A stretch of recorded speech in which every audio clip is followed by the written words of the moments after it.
Good morning, good evening, depending on what part of the world you're in. If it's Friday, it is the CEO series where we bring together the most phenomenal people to talk about their career journey. And we're so honored today to have Adrienne Wallace, visionary marketing communication leader with multiple years of experience in driving strategic initiatives in AI, advertising, financial services, ESG, proven track record of transforming communication strategies across the globe, mentoring future leaders. Her innovative approach and dedication to responsible marketing has earned her a reputation as a trusted advisor for C-suite executives and boards. And with that, I want to welcome my dear friend, Adrienne. How are you? Hi, Ron. I am well. How are you? I'm good. I'm so glad we're able to connect here. I always wanted you to have you on as a guest, and I'm just glad you made the time, to make it happen. So normally we start our session.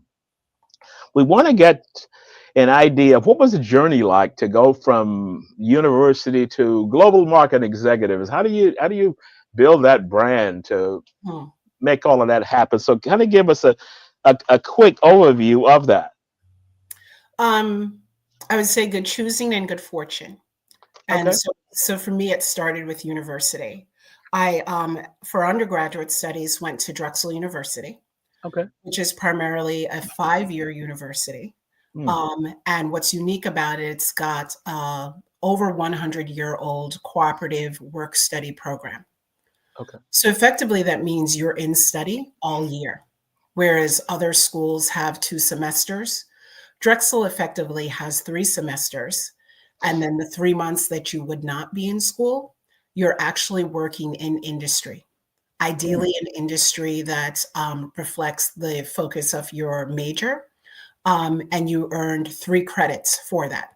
So throughout that 5-year term, or some people are able to do it in 4-year term, you are working likely for 4 different employers within the Fortune 500. So it aptly prepares you for real world work. mm. These aren't internships, these are jobs that you're paid to do and to participate in. So I think that was a unique fortune and advantage to really saying, what do I want to do and where do I end up from a career standpoint? Okay. So I mean, you took that opportunity and you came out of there, but you worked for brands like Meta, Time Warner, Girls Inc., and you just don't make that jump from what you just talked about to that level. What was that like climbing into that ladder and moving up and working for all these major brands? Um, it was a fulfilling experience when I look back 23 years, almost 24 years. The very, very fulfilling experience, but it came from having relationships very, very early on, working through college and being curious about what my bosses and supervisors were doing. Hmm. Really working very hard to choose my mentors and choose my sponsors. I didn't know that that's who they were at the time. Yeah. Really being curious about the push down, the where the orders came from, and what their responsibilities were. Mm. So you end up by virtue of that establishing or gaining loyalty from other leaders who, when they have opportunity or they hear of opportunity, they whisper down the lane or pick up the phone and call you. Mm. Um, so my inroads from leaving Philadelphia after 7 years and going into New York to work in the media and advertising space was a direct result of a former boss Mm. having had our business shut down and pick up the phone and say, "Hey, you're originally from the New York area anyway. Come join me." Ah, ah. You know, there's a consistent theme as we do these interviews. It's about relationships, mentors, sponsors. Give us a little more of that. You know, we always talk about people that helped us, but how important is that for a young person coming out with a degree, with a lot of loans and all these kind of things, and try to get into the business? Walk us through the responsibility of ourselves in building relationships with people and finding mentors and sponsors and all of that. I think, you know, mentorship and sponsorship coexist, but they're not seamless in their existence. So I often tell people who are seeking mentors that oftentimes mentors choose you. Okay. You're not choosing your mentors. Mm. And mentors are those folks who are going to tell you, they're going to teach you the way of the world. They may teach you processes, how to work on a system, explain to you why something is the way that it is. And they're typically very much involved in the business that you're in, or very much involved in wanting to see not only you be successful, but they want to see others be successful, right? Mm. So you're chosen by really walking a fine line of doing your job. But I think having incredible curiosity, really good manners, it's important to have really great manners. I think those are the things that enable you to gain mentorship. Mm. There are folks where I say, if there's someone you truly admire, go to them, you Yeah. know, ask questions, figure out how you might be able to help them. Tell Mhm. them a bit about yourself and ask them how that folds into what they do, and is there anything that you can do? Always have Mhm. a mindset of internship and apprenticeship as Yeah. you walk through your career. Is there anything that I might be able to do to assist you? You know, Mhm. and be honest, I'm looking to learn about this industry. I'm looking to grow in this industry. Maybe it is you're not really sure, but you admire them and you're Okay. curious. And so be really open. Communication is key. Be really open. We talk about introverts and extroverts, but gaining mentorship is about being an extrovert. Yeah. Yeah. I do a lot of leadership development, HR development across the globe, and I always tell HR people, I say, follow leaders, but give them a story. Don't connect, just connect. Tell them a story as to why. So you just get kind of gave us a kind of a short version of that. Connect with why is it important for me to learn from you? Let me connect with you. I want to learn. I want to open myself up to be what you are or whatever it is in trying to move up the ladder of whatever it is in doing that. So as you think of the teams that you've managed, and because you've worked at so many major brands, did you take what you learned from there and kind of incorporate that into your leadership style? Every day and even today. I think I'm a very open leader. So I have global responsibilities. The majority of my roles have shown me, either full on North American responsibility or global responsibility. Being open and being a global leader, but not necessarily sitting in the spaces of people you direct, is necessity, because they're not going to come to you and tell you things or give you insights to their culture if you don't come across as an open leader. Mm, Now, I will say that the thread for me has also been, I'm incredibly purposeful. People are clear as to what it is I care about. They're clear that I care about them as well, and I'm really staunched in innovation. Right. So the way I lead is I'm a questioning leader. When someone comes to me with a problem, I don't necessarily look to solve it for them.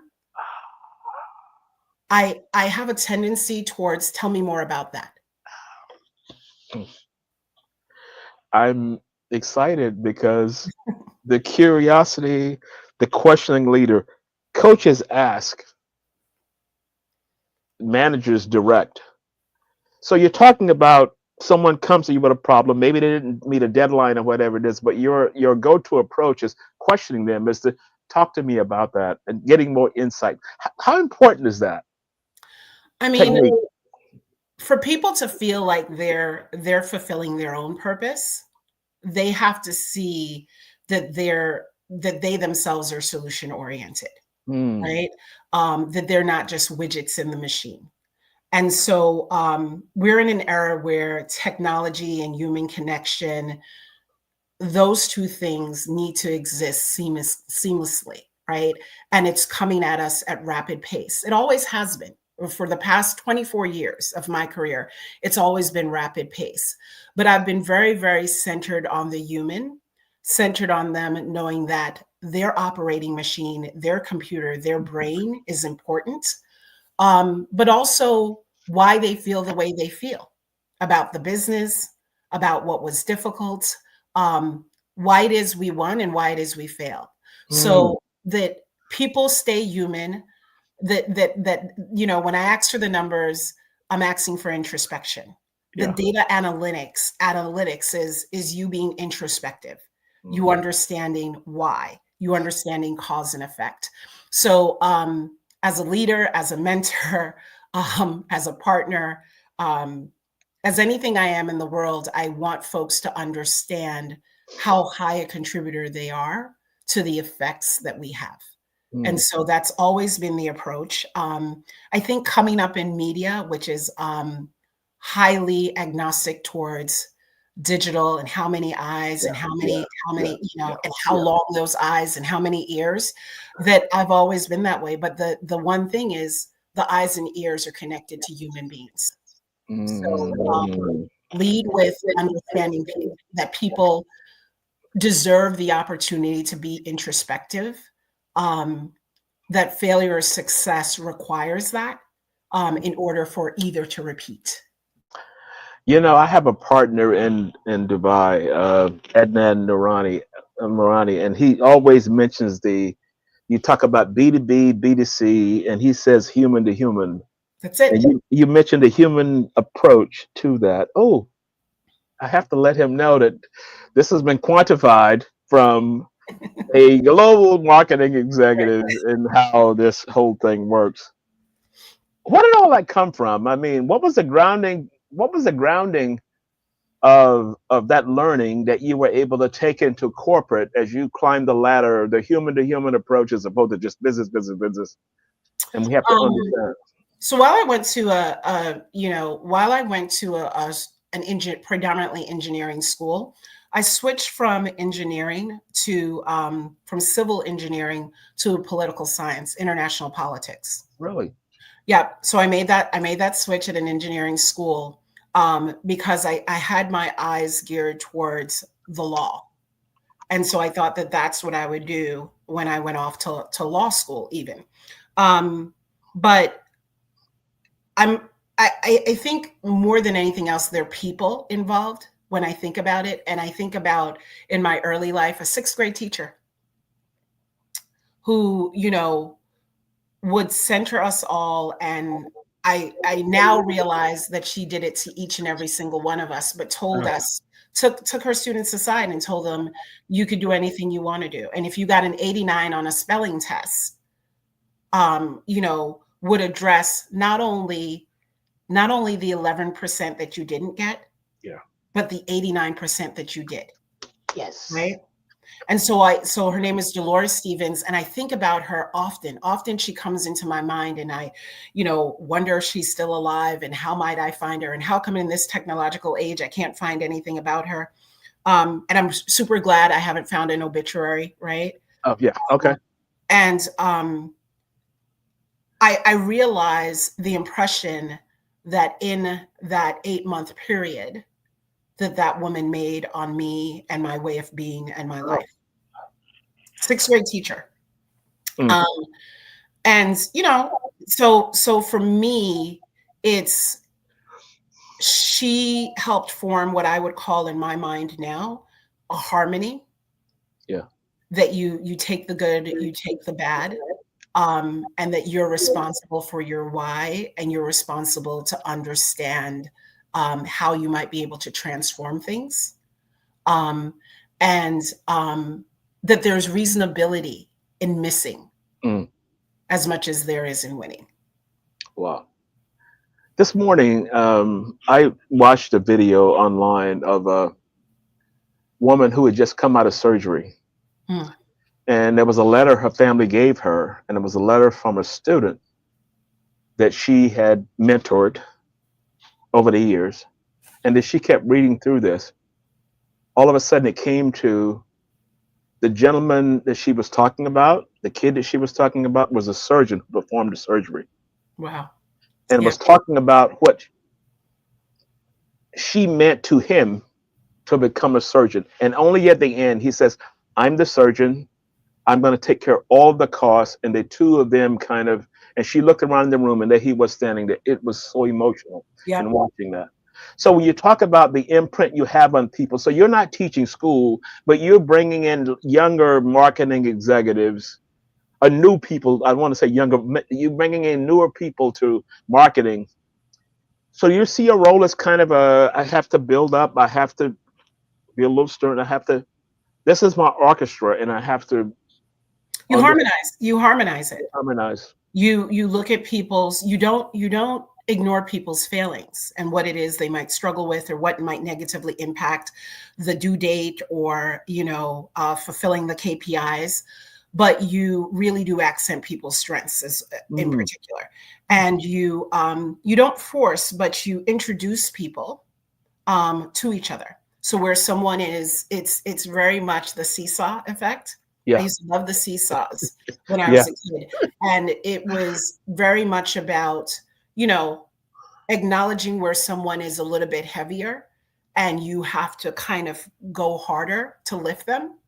But that person who may be heavier in some way needs to be fully aware how much lighter that other person makes it for them to do their job. So it's bringing people into the room, making sure that people understand beyond an organizational chart what they each do, what they're responsible to do, what they're allowed and can do, innovation, Hmm. and then what it impacts. And so having people work in silos is not the way of the world anywhere that's Yeah. going to create success. Mm. It's creating success, making sure that everyone's on the playground and everyone's on a particular player in order for it to seem like a fun place. I'm I love metaphors. That seesaw Yeah. story. Yep. I've done seesaw. Yep.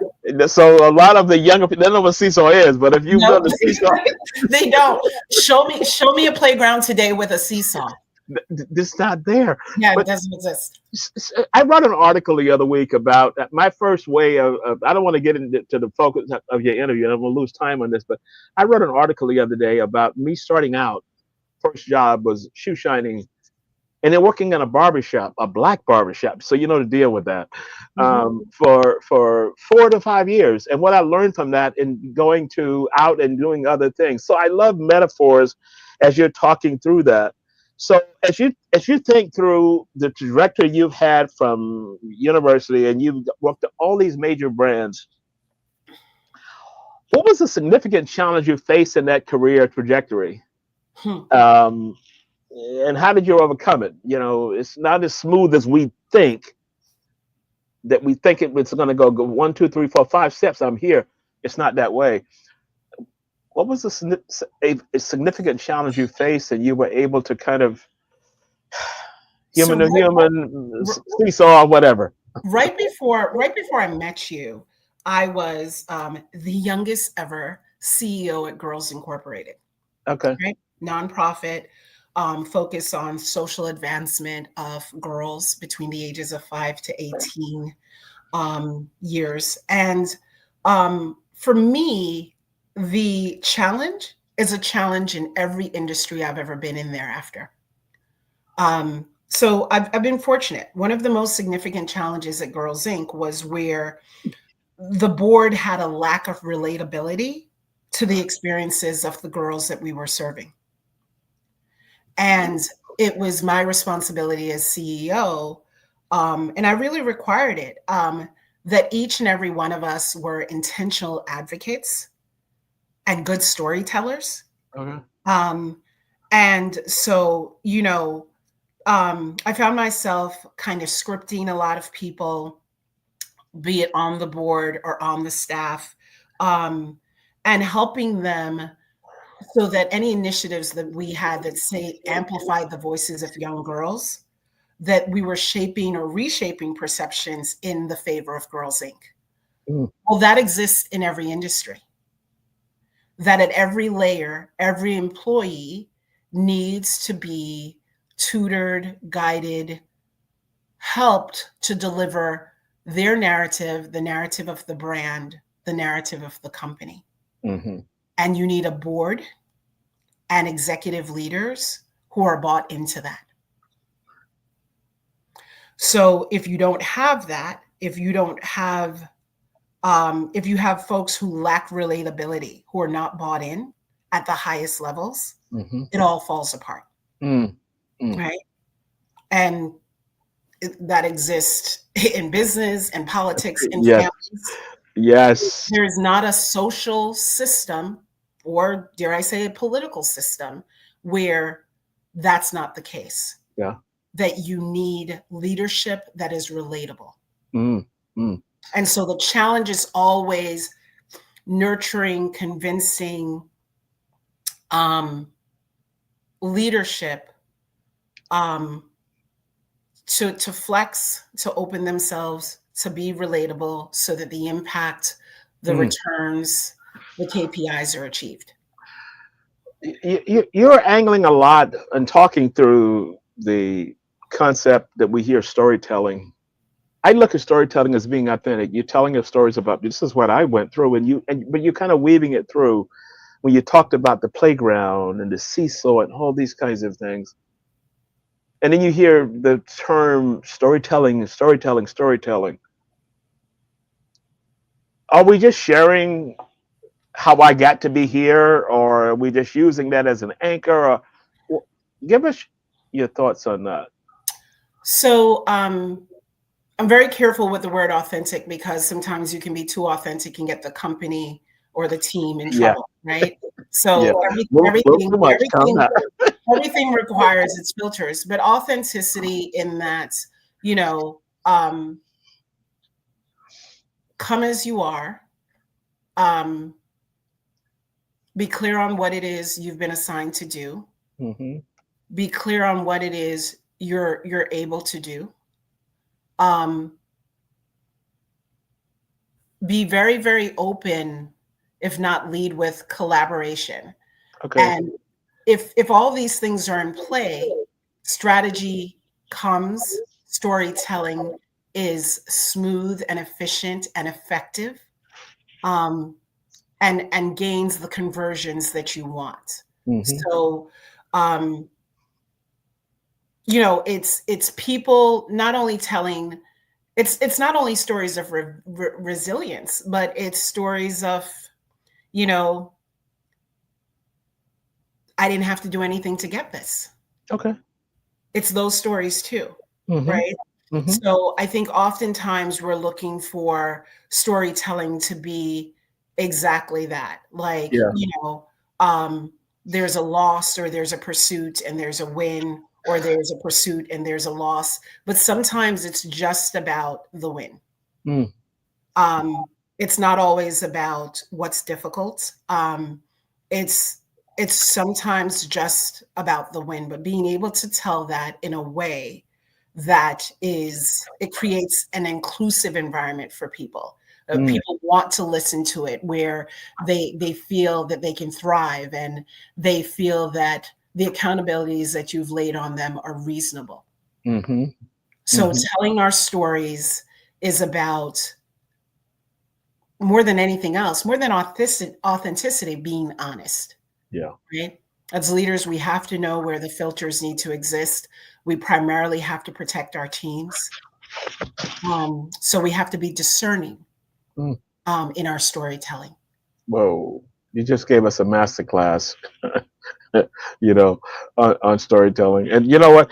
I want to let the audience know you and I go way back. And the last time we were trying to get the years together, we don't want to go there.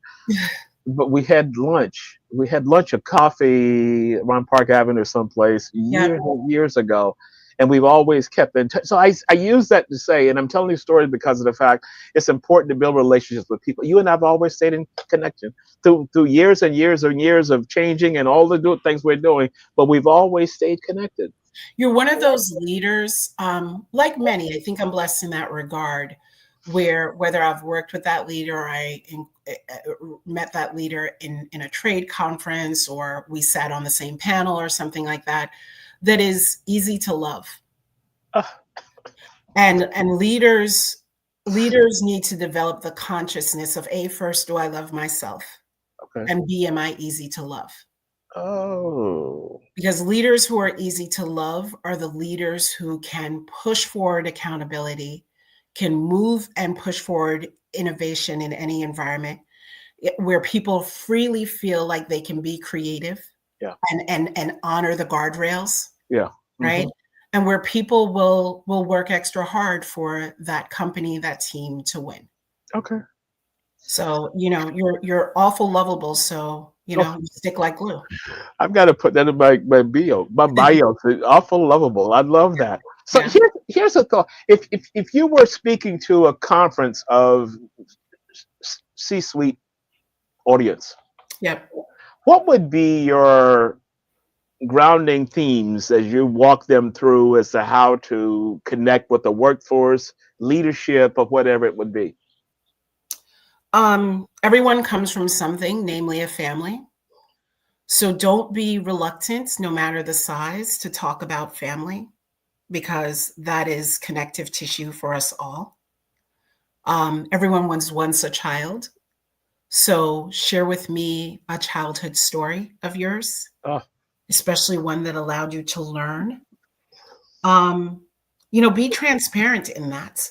Um, and while I say we have to manage and calibrate authenticity, be authentic. Um, Tell people what it is you're most happy about, whether it's the business or in the world at large. Again, managing to those guardrails because you don't want to polarize anyone, hmm. but also tell people what you most fear Okay, and why, okay, especially as it relates to the business. okay. And so when I have trained CEOs or co-CMOs and other, CTOs and other folks who are going to speak on large stages or at a town hall or at an all hands meeting, Yeah. and I'm reviewing a presentation, I have them manage to those pillars, Okay. you know, the grounding yourself, the taking your breath, remembering that you were once a child, Yes. and that you're while we're all aging, you are a child to today, Mm. right? So what does that mean? Be playful, be open to learning, you know expect to maybe bang your knee or your head, you know Yeah. um you might have to cry about some things, Yeah. but there's always someone you can go to ask for help. Yeah. So I got seesaw. I got seesaw. I got childhood today. You giving us nuggets. I mean, these nuggets here are very informative. But again, it's kind of a simplistic kind of view. But you think of a leader managing an organization. You've got 1,500 people, 2,000, 200,000 people. The message that you send that has to cascade down through the lowest. I always say, who's the lowest job family on an org chart? Are they getting it? Hmm. And that's one of the things when I coach leaders and Hmm. across the globe, I always say, you're talking big talk. Are they getting it down here? My father would always say, everybody talks big talk, but who understands it at the lowest level? Yeah. I don't know if there's a low level when you look at us all as humans, but I do know what you mean in terms of pay grade and, Yeah. maybe the level of education required or the years in to do the job. So I think about, the janitor at any given office. Yes. And that janitor is more important sometimes than me, the CMO. And Mhm. and the reason, if some people were to say why, I'm like, well, that's the person who cleans up after we've made a mess during the day, and makes sure that we have a sparkling, clean, organized space to start the new day. Exactly. Um, if that janitor does not do his or her job, their job, if they don't do their job, there's an impression for employee, for customer, for client, for neighboring business unit about the brand, Mm. Mm. right? Garbage cans not emptied, desks not wiped off, computer screens full of dust, right? Mhm. So I say that to say that everyone is important, but don't ever think you're more important than somebody else. Yes. So in the Middle East, they have a job title which they don't have here. It's called the T-boy. And the Okay. T-boy is the person that if I'm sitting here and we're having a conversation, I need a cup of coffee. I can get the T-boy to say, I need, that's what I want. And he brings it over. Hmm. When I left New York and moved to Saudi Arabia, the T-boy and I became good friends. He was kind of afraid because I was tying into the levels and sirs, I said, no, stop it. Just sit and talk. And I found that this person was one of the most important people to me to understand how the organization works, who's key, who's what is the gossip going through that T boy. Yep. And if you looked on an org chart, that's the lowest level that you possibly can find. Not having meaning and anything like that, but that's his job title, and that was the job title. But understanding from the bottom up was always important for me. So I always wanted to know if I'm doing I was doing a session in Singapore, and I noticed that the coffee break, there was one person at every coffee station that everybody gravitated towards to. And I told my team as I was working through this project, I said, if I was coming here to do a project, she would be the first person I'd want to talk to. Right. She's a leader without a title, Right. but people gravitated towards that. Yep. Yeah, And has access to everybody, has access to, everybody's office. yeah. Yeah. So when you talk about that, so my and that impression, that's a job title. It's not known in the U.S., but it's called the T-boy, and the Yep. T-boy is throughout the organization. You've given us so many leadership primers as to how do we approach this thing of leadership? How do we climb the ladder and don't forget where we came from, the stories and all those kinds of things. So how do you stay ahead of the curve? When I say ahead of the curve, everything is moving at warp speed. You get up, Yep. you read an article, moving here, and it's just like, how do I keep reading and reading and reading? How does Adrienne learn? I'm a ferocious reader, and I always have been. Yeah.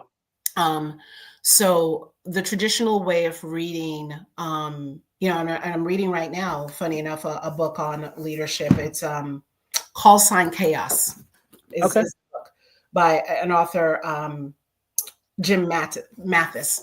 But I stay ahead of the curve by knowing that there are new people coming into the workforce. There's new technologies meeting those people in the workforce. Hmm. There's new technologies exiting people from the workforce. Yeah. So my requirement for myself is that I learn to lead each time during the change. Okay. Like I'm not someone who's going to say I'm just leading this way and there's no other way to lead. I'm constantly learning to lead on the basis of how our society, our Okay. business is Yeah. changing. Hmm. In 2014, I started working as a consultant in the AI space in Taiwan.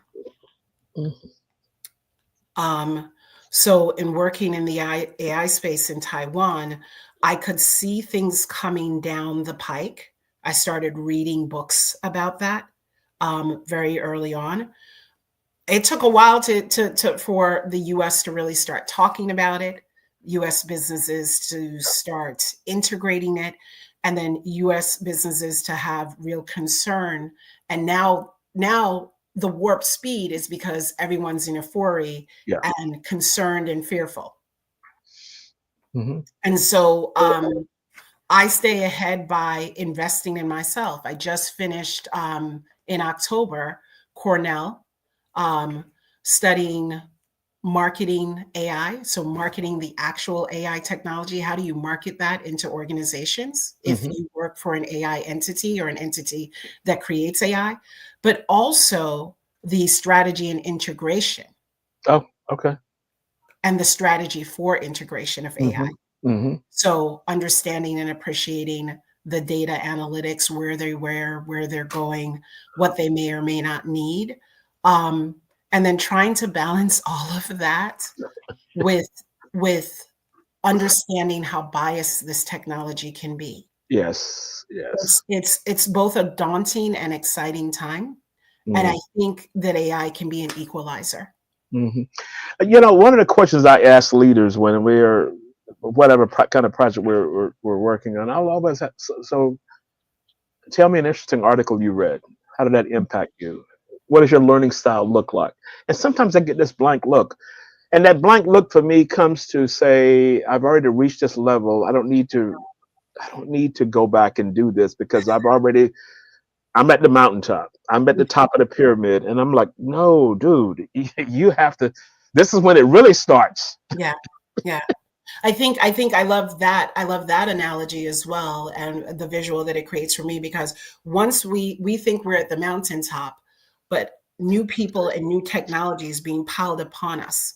So you're actually at the bottom now of that mountain, and some people are at a sub level, right? And so for me, the constant climb is to constantly learn, constantly read, turn off the screens actually, and make Yes. sure that you're waxing on the hard copy Yeah. books, pulling Yeah. out those highlighters. As Mm, old school as that may seem, you know, to my nieces and people of a younger generation, it is the way. It yeah. is the way.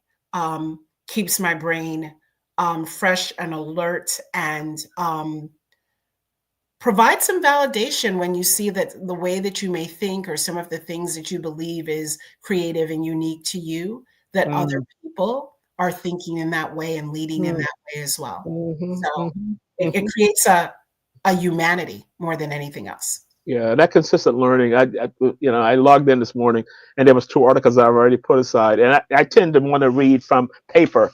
I don't want to read online. I want to have paper I can read. I can mark it up and do what I want to do, and Yep, then I can make notes to do beyond that. So I've used Pocket and I've used all these other things, but I like this. yep, yep. I And mean, I can always scan things in yeah, and then yeah. manipulate it otherwise digitally, but it is important to really sit with it, touch it. I think it's also part of my own wellness practice, just Mm, to not have several tabs open and to yeah. be laser focused on learning, Okay. you know? Yeah. Okay. Okay. If you could go back and give your younger version advice, what would it be? Hmm. Um, to really develop a balance between loyalty and merit. Okay. Um, to understand that you may be a hard worker, and so therefore you are very merit focused, but there are some people who are going to get it, and get the position and get the opportunities just because they're loyal to a particular person or thing. Mm, mm. So really understand the difference between the two, Okay. and to make a choice as to what it is you lead with. Mm. Wow. Um, for me, I lead with merit. I have to know what I know, and I have to know what I don't know, because it impacts others. Mm. Okay. I can't pretend. Yeah. If I pretend, bad things can happen. Yeah. And they can read through that in a heartbeat. Right. Yeah. So to really just understand that I'm contributing on the basis of merit. I know what I know. I'm accountable for results. Um, I'm informed. I've considered other people. Hmm. And I think merit requires that. Loyalty is just about, I'm going with you. Hmm. You know, Martin Luther King's one of his statements, so many of them, and he said that how would you like to be uh, remembered? Nobel Prize. He said, just remember, I tried to help somebody. Yeah. So that's kind of a high level to talk through. What legacy would you want to leave behind for future marketing people, senior level executives? What would that look like? That they Reflect on me and see me as someone who advocates for people, and that the only way you can advocate for a brand or a corporation is if you advocate for people first. Mm. People first. So see me as an advocate, Okay. you know, someone who truly understands. My mantra is humanity can't wait. Oh, okay. There's another one. I got so, I, I have so many notes here that I've got to, So follow up on. So if I were to ask you, what are you most excited about future forward? I'm excited about really where the new technology can take us. Okay. I'm not of the school of AI is going to take all of our jobs. Yeah. I think it's going to enhance efficiencies. Hmm. Um, I think that it can level the playing field. I Hmm. think that the undereducated can quicker become educated. Yeah. Um, I think it's going to create a real challenge for the college system, which I think needs disruption. Yes. So, for a myriad of reasons, I'm excited about that. Okay. Um, I think that while there is bias in the engineering, that the opportunity and the accessibility to it, once it's well established, can level the playing field for many a human being. It's funny you mentioned that. You mentioned that about higher education. I was had dinner a few months back with the CHRO of a major university in Pakistan. We were in Pakistan, and that was one of the key things he told me about how education is being disrupted. With degrees that we needed degrees, and those degrees may not be as important if we do this. And some of the degrees they were offering, and they're moving away from those degrees. And it was an interesting conversation because it was talking about how this fast growth, not only AI, but has everything is moving and disrupting some of the degrees that we've been offering for 50 years. Irrelevant, Irrelevant. irrelevant, Yes. And irrelevant. that's go ahead, go ahead, go ahead. It's irrelevant. We have to the merit is based on doing the work, Hmm. um, and being accountable and understanding your impacts. That's how merit is built. Um, and in this day and age, particularly in this day and age, I'm realizing, so I've done a bit of college professorship myself, Yeah. and I'm realizing that the college system in the way that exists is not for everyone. It's not for It's certainly everyone. not for every student. Yeah. Right? So, Um, yeah. hmm. One of the goals of our show was to bring in leaders like yourselves who are at the top of the pyramid to talk through this concept of this a linear progression once you leave wherever you leave from, university, whatever it is. And you kind of gave us a master class on all of that from all different angles. Um, so, what closing thoughts would you like to give the audience about either career trajectory or how do you see the future? What are your closing thoughts on our interview this morning? Well, first of all, thank you for having me. But more than anything else, I think that um, the chaos exists in our thoughts, right? So you have to think about your career as something that is the means to an end. What is your goal? Is it to make things better in society? Is it to just deliver stability to your family? Be clear on your goals. Once you're clear on your goals, enlist help, raise your hand, um, and give help, volunteer. More than anything else, I think just be open to learning, because there is not a singular leader, there's not a great storyteller who hasn't achieved that by being still enough to learn and listen. And Hmm. so those are my parting words. Those are the principles to really become a great global leader. It's just to take your time, listen, learn, be open, and stay open. No matter what, just stand open, no matter what's coming in. Mm, masterclass, a 45-minute masterclass. Thank you so much. Ron, thank you. Thank you so much for being a guest, and I knew all of this would come out. So, thank you for sharing. I've gotten a lot of feedback from our show, even from MBA deans at schools that say this is a must listen for classes because leaders like yourselves are giving you the real deal. Someone Yeah. else may give them kind of a covered up polished deal, but when people come to the CEO series, they give kind of a real deal as to what it's like. It's not as easy as you think it's going to be. You may start out one way, you may end up over here, and that's what we kind of built this whole brand on of the of the CEO series. So thank you so much.